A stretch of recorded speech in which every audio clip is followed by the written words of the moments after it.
শুভ শারদিয়ার সবাইকে। আজকে হলো চতুর্থী। আকাশে বাতাসে পুজোর গন্ধ একেবারে ছড়িয়ে পড়েছে। আকাশ দেখে মনে হচ্ছে মা কিন্তু এসেই গেছেন। আর আজকের দিনে আমি কি কি করলাম সেটাই তোমাদের সাথে শেয়ার করব। সকালবেলা উঠে ঘুম থেকে চান টান কমপ্লিট করে একটু ব্রেকফাস্ট করে নিলাম। আর আজকে আমার নেল এক্সটেনশনের কাজ আছে, তো তার জন্য রেডি শেডি হয়ে নিয়েছি। আর এখন এই বড় ব্যাগটাকে নিয়ে আমি যাব ক্লায়েন্টের বাড়ি। তবে আজকে ক্লায়েন্ট কিন্তু আমার খুব কাছের এবং তোমাদেরও চেনা। আর এই দেখো আমাদের পাড়ার প্যান্ডেল। মা কিন্তু কিছুক্ষণ পরেই চলে আসবেন।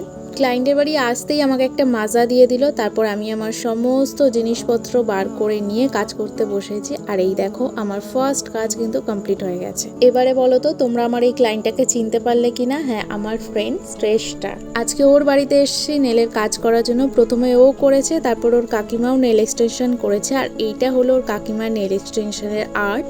দুটো কাজ কমপ্লিট করে এখন তো ভুড়ি ভোজের পালা। আর বন্ধুর বাড়িতে এসেছি, বন্ধু আমাকে সুন্দর করে ভুড়ি ভোজ করাবে না, এটা তো হতেই পারে না। আমার সব পছন্দের খাবারগুলো খাইয়েছে আজকে। লাঞ্চ করার পর আইসক্রিম খেয়ে কিছুক্ষণ আড্ডা মেরে সন্ধ্যাবেলার দিকে ও আমাকে ছেড়ে দিয়ে এলো আমার বাড়িতে। আর দেখো কাজ করে ফেরার পথেই কিন্তু মায়ের দর্শন হয়ে গেল। আমাদের পাড়ার মা কিন্তু চলেই এসেছিলেন। সকালবেলা তোমাদেরকে খালি মণ্ডপ দেখিয়েছি, আর এখন কিন্তু মণ্ডপটা একেবারে ভরে গেছে। আমার যে কি আনন্দ হচ্ছে তোমাদেরকে কি বলবো। বাড়িতে এসে মাকে ফেসিয়াল করিয়ে দিলাম। মা অনেকদিন ধরে করবে করছিল, তো পুজোর আগে করিয়ে দিলাম।